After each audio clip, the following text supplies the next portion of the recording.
Good morning students. कैसे हो सब? आशा करता हूँ अच्छे होगे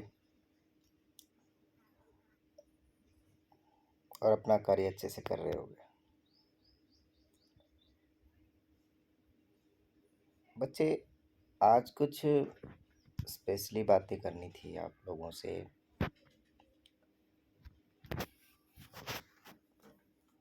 खासकर उन लोगों से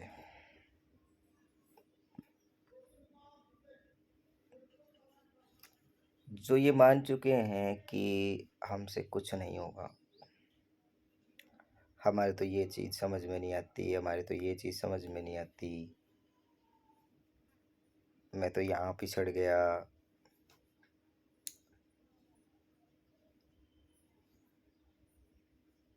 मैं हमेशा से एक बात बोलता हूँ,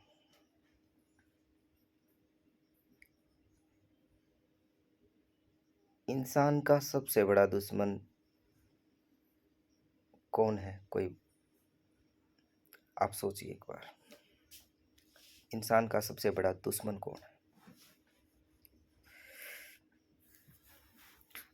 इंसान का सबसे बड़ा दुश्मन कौन है? मैंने आपसे एक क्वेश्चन किया, एक बार आप वीडियो को पॉज करके इसके बारे में सोचो। इंसान का सबसे बड़ा दुश्मन कौन है?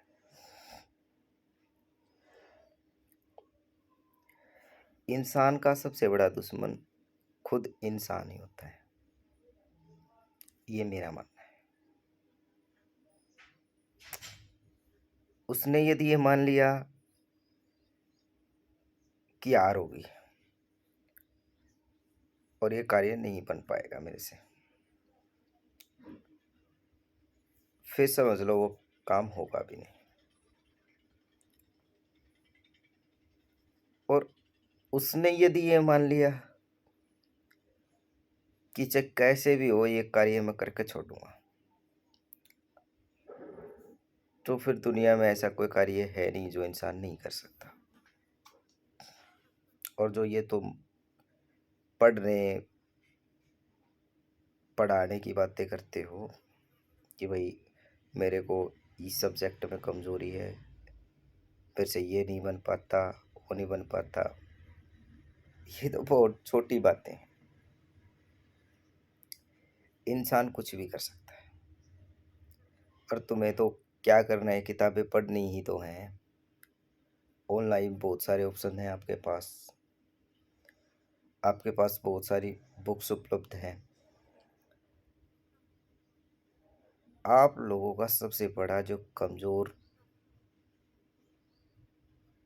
जोन है वो कौन सा है? वो है आप सेल्फ स्टडी नहीं करते। मैं अपनी बताऊं, 12th क्लास के अंदर मैंने 2-3 महीने लगाया हुआ, 4 महीने ट्यूशन रख लिया होगा। वो भी हमारे वहाँ उस टाइम पे सेमेस्टर हुआ करते थे। तो सेमेस्टर यानी कि साल में 2 बार पेपर होते थे। मैंने एक ही सेमेस्टर ट्यूशन किया था +2 क्लास में। पर सेल्फ स्टडी से मैं कभी से ही मैं अपना मतलब विश्वास रखता हूँ। टीचर पे कम विश्वास करता हूँ, सेल्फ स्टडी में ज़्यादा विश्वास रखता हूँ। टीचर ने जो बताया ठीक है, उसको नोट किया, उसके बावजूद आगे क्या करना है वो मैं खुद डिसाइड करता हूँ। भाई इस टॉपिक को कितना आगे पढ़ना है। जिस दिन आपके अंदर सेल्फ स्टडी की भावना आ जाएगी, आप समझ लेना आप दुनिया से अलग हो गए। आपकी थार कार बोलते हो ना, थार, फॉर्च्यूनर, ओडी, सब कुछ इन बुक्स के अंदर छुपा हुआ है। अब आप देख लो, आपने आल्टो लेनी है, नैनो लेनी है, फॉर्च्यूनर लेनी है, ओडी लेनी है, वो उसके अनुसार आप जैसा आपने जो कुछ चाहिए उसके अनुसार कार्य करो। अपने मन को हारने मत दो। छोटे छोटे लक्ष्य निर्धारित करो हर रोज के। बड़ा आप एक दिन में नहीं कर सकते, छोटे छोटे लक्ष्य निर्धारित कीजिए, छोटे छोटे लक्ष्य पे वर्क कीजिए। एक दिन वो आपको बड़ा कार्यपन मतलब दिखेगा कि आपने इतना मतलब कार्य कर दिया है। इसलिए अपने मन को मत हारने दीजिए। मन में ये टिस पाड़िए इस चीज़ की कि यार दूसरा कर सकता है तो मैं क्यों नहीं कर सकता। फिर बात आती है इन चीज़ों में, कहीं ना कहीं आपका इन्वायरमेंट बहुत बहुत जो है कहीं ना कहीं इफेक्ट डालता है। एनवायरमेंट मीन्स आपका फ्रेंड सर्कल।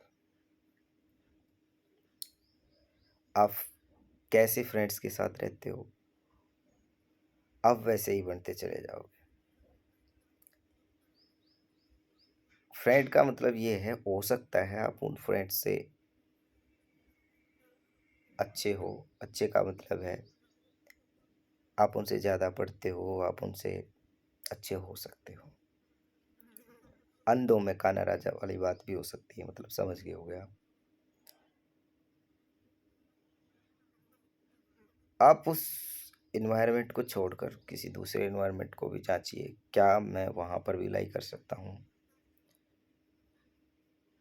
उस इन्वायरमेंट को छोड़ के अगले इन्वायरमेंट को जांचिए, क्या मैं इस इन्वायरमेंट में लाई कर सकता हूँ। यानी कि सबसे बड़ी बात यह है कि हम लोग, मान लो एक क्लास के अंदर 30 बच्चे हैं, केवल कंपैरिजन 30 बच्चों में ही करते हैं। आप यही सबसे बड़ा जो धोखा जो है आपकी लाइफ के साथ करते हो। आप केवल सीमित दायरे में रहते हो, ये दायरे आपको तोड़ने होंगे। क्योंकि जैसे ही आप 12th का क्लास पास आउट करोगे, वैसे ही आपको बाहर यूनिवर्सिटीज़ वगैरह में अपना एडमिशन लेने के लिए एंट्रेंस एग्ज़ाम देना पड़ेगा। आप किसी भी कोर्स में जाओगे, वहाँ पर आपको एंट्रेंस से गुजरना होगा अच्छे बढ़िया कॉलेज या यूनिवर्सिटी के अंदर एडमिशन लेने के लिए। आप लोग सीमित दायरे में रहते हो, इस दायरे को तोड़ दीजिए और अंधों में काना राजा की बात छोड़ करके आप जो है सर्वव्यापी हो जाइए।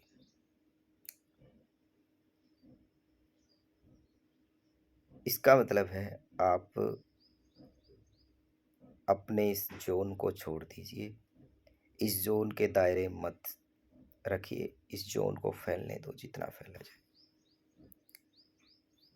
मन लगा कर पढ़ो, वरना जिंदगी जब इम्तिहान लेगी ना, तो ऐसा थप्पड़ मारेगी जिसका हमारे पास कोई जवाब नहीं होता। कोई दूसरा मेरे को थप्पड़ लगा दे, हम उसका रिस्पॉन्स दे सकते हैं, उसके अगेंस्ट रिस्पॉन्ड कर सकते हैं। बट जिंदगी जब थप्पड़ लगाती है ना, उसका कोई जवाब नहीं दे सकता। इसलिए अपना जो समय है उसको व्यर्थ ना करें, पढ़ाई में लगाएं और सोचिए आपके माँ बाप की आपसे बहुत सारी उम्मीदें हैं। एक बार उनकी तरफ देखिए, कितना कठिनाइयों भरा दौर है उनका, और आपकी जो फीस एक बार मांगते ही वो दे देते हैं, चाहे वो भले ही कैसे ही एडजस्ट करें। तो उनके भी कुछ सपने हैं, खुद तक मत रहिए। सोचिए कि उनके मन की अंदर क्या चल रहा है। वो आपको कहीं ना कहीं बड़े पद पर आसीन देखना चाहते हैं, उसके लड़िए, उसके लिए लड़िए। बाकी तुम्हें मंजिल को, जैसे जैसे आप मंजिल की तरफ बढ़ोगे, साथ में ही इंजॉयमेंट हो जाता है। बाकी वो एक पार्ट होता है लाइफ का, मंजिल को पाते पाते बीच में चलता है। लोग पागल हो जाते हैं, वो अपनी मंजिल को छोड़ के एन्जॉयमेंट में ज़्यादा ध्यान देते हैं। ये कुछ नहीं है, समय आने के बावजूद तुम लोगों को स्वयं पता चल जाएगा। बट इतना ही कहूँगा, अपनी मंजिल को मत छोड़िए, एन्जॉयमेंट भले ही एक बार छोड़ना पड़ जाए। Thank you. बड़े दिल से, गहराइयों से एक दुआ कि आप सब लोग कामयाब हो जाओ। धन्यवाद।